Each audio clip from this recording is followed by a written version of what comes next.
Let's talk about the news of the day. President Trump is on the border right now. He has been preaching the evils of illegal immigration for years now. You're kind of going the other way. You have introduced a proposal to actually provide health care to undocumented immigrants. Talk to me about that and how that fits into the budget. Well, I mean, at the end of the day, we have sick care in the state of California, and we're providing that care in an emergency room environment. We're spending exponentially more. The taxpayers are not benefiting from that, and ultimately, individuals in the emergency rooms are not benefiting from that. Like we did in San Francisco over a decade ago, I believe in universal health care regardless of pre-existing conditions, ability to pay, and regardless of your immigration status. And California is poised to be the first state in the country to provide that, at least for all young adults up to 26 years old, or at least up through 25th birthday.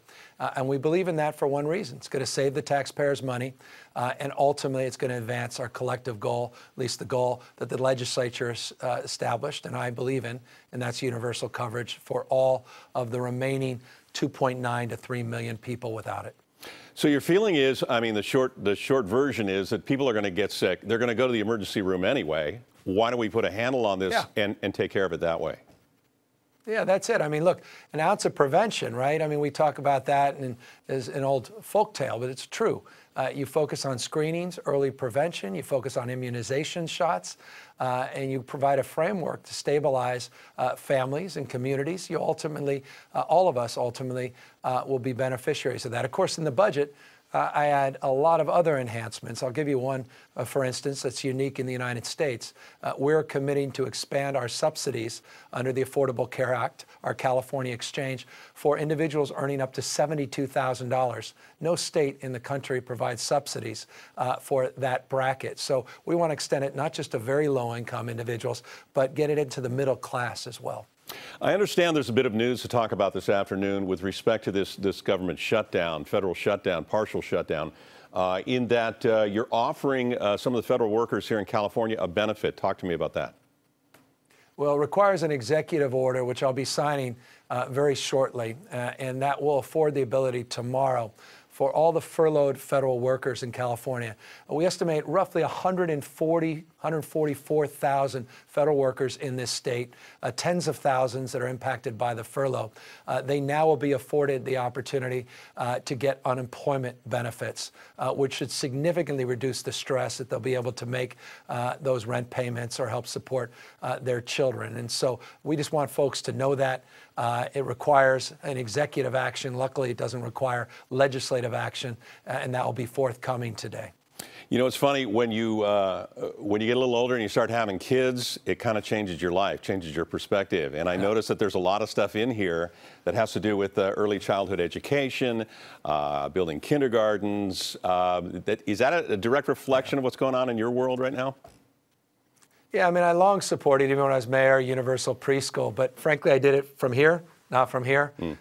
It is a deeper meaning to me now, not just access to quality, affordable preschool, but also quality, affordable childcare, of which we make substantial investments. I also believe in supporting parents more broadly, and I'll give you for instance, we're creating a working families tax credit, $1 billion working families tax credit in this state, which is going to expand eligibility. In some cases, for parents with kids under the age of 6, they'll get 3 times the tax credit that they did versus the previous year. All, you're right, in an effort to do more, not just to help children, but to help parents as well. You know, you talk about tax credits. A lot of Californians, especially people here in the Bay Area and in Los Angeles, complain that they are being taxed to death in the state of California. Are they going to expect to see a little more bang for their buck? I mean, we have a reserve now. How are we going to dole out that money, and what's it going to go to, and will that have any impact on taxes? Well, let me start with this. We're not going to have that wall of debt. You know, Governor Brown inherited $34.7 billion in a wall of debt. This budget pays down every single penny of that wall of debt. We're actually going to address the bigger debt, which is the unfunded pension liabilities and retirement liabilities. We've never done this in the past. No governor, no legislature has ever used general fund money to pay down those long-term obligations. Billions and billions of dollars of this surplus will start paying that long-term debt down. In addition to that, we're going to start investing in areas that I think will show immediate relief. Let me give you an example. Department of Motor Vehicles. It's a rather dumbfounding fact that the Department of Motor Vehicles doesn't accept credit cards. That alone sort of points to incompetency in terms of governance and management. It's time for wholesale change at the DMV. I don't want to overpromise. This is going to take years, but there's going to be tangible, substantive, beneficial things in this budget in real time that I hope will make people feel that their tax dollars are being used more wisely and more appropriate, and that we're prepared for the inevitability of a downturn. You know, one of the things you are inheriting is a state racked by wildfire, deadly wildfires. And there's been a fair amount of criticism from around the country, most notably out of D.C., talking about the fact that California does not manage its forests well. And I know you're not completely disagreeing with that. In fact, I believe that this week you signed an executive order that will directly impact some of that. What can we do to make the state safer? So the irony of President Trump's tweet threatening FEMA dollars, upwards of $2.1 billion from the state of California, is the day before his tweet, I was up in Colfax in Placer County talking about the need to increase our investment in forest health and forest management. And the fact is, in the last few years, California has done a lot more than previous years. Over $1 billion we've committed to over a 5-year period to do exactly what the president himself suggests. But the irony is we included an additional $415 million in the budget to go even further this year than previous years. So look, we all agree we could do more, all agree we can and must do better.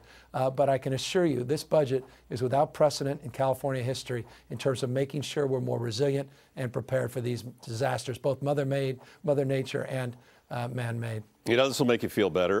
In just the past few minutes, we got this just came off AP, so I'll read it for you. It says the White House has directed the Army Corps of Engineers to look into using emergency funds from Congress approved for disaster relief to build a border wall with Mexico. So he wants to take some of that FEMA money, it sounds like, and build his wall with it. Can he do that? Would the state sue? I mean, where does this go?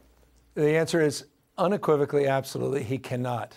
I have no stress or, the reality is that tweet has a form and substance of something San Franciscans know well, fog. It means absolutely nothing.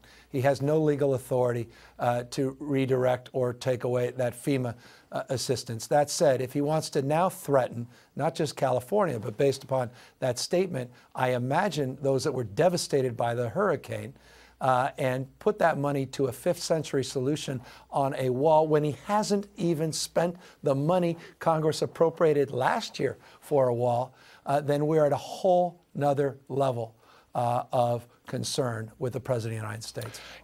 You know, I don't want to categorize it as, California picking a fight with Donald Trump and Washington, D.C., but it seems like we're going down that path right now that, they see the sky as blue. We out here see it as a different color.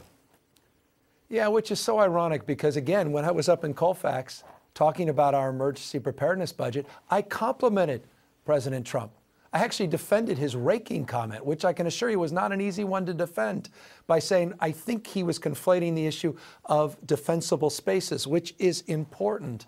I said he's never played politics at the Oroville Dam. He didn't play politics with what occurred down in Southern California or in Northern California, not just this year, but last year. I complimented him on the 7 hours he spent meeting the victims and the commitment he made personally, not just to me, but to them, to have their back long term in terms of the recovery. So we weren't picking fights, quite the contrary. We were actually complimenting the president before he came out with the tweet. And that's what makes this whole thing a bit curious and, frankly, just exclusively and unsurprisingly political. Your predecessor, Governor Brown, had a couple of pet projects. They were not without controversy. Of course, high-speed rail, the twin tunnels, the Delta project. Is there an appropriation for either of those, and how do you feel about those personally?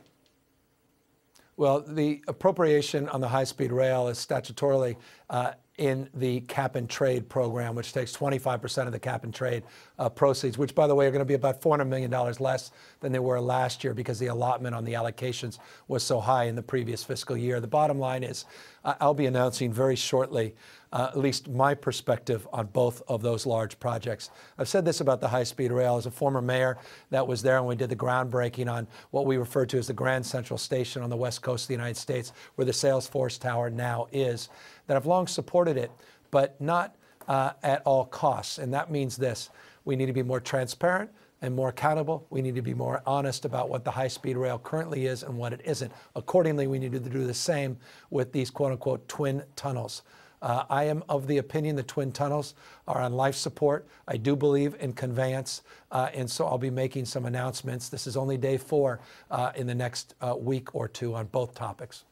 All right, on a more personal nature, you're living now in Sacramento. How's that working out for the family? And what are you going to do to occupy your time when you're not in the office? Well, there's no time.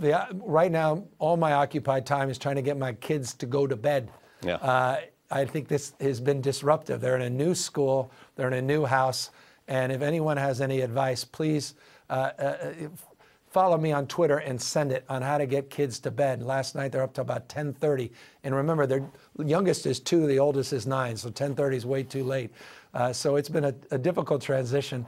We haven't even unpacked. I haven't even really moved into the office. Hopefully we do that this week. But I will say this, you know, I spent a good part of my life up in Placer County. My dad lived in Auburn, California, in a small town up at the Gold Rush, Gold Country called Dutch Flats. So I feel like I am in an extended neighborhood, an extended part of the backyard. So it's very familiar and comfortable being up here. Are you living in the governor's mansion? We are, and that is a humbling thing. Governor Brown made a huge investment into improving that house. And look, it's got great history with Ronald Reagan, Nancy Reagan being in there, Pat Brown with his daughter Kathleen Brown at the time running around the house. Governor Brown was so proud, and he should be, of the work he did to remodel that historic house, which used to be open for tours and now is a remarkable place that we get to call home, at least for the time being. Kids are going to have a ball in that old place. It's amazing. It's a beautiful building. They are. Governor Gavin Newsom, hey, good luck, and we'll talk to you soon. Thanks for your time. Thank you. Good to be with you.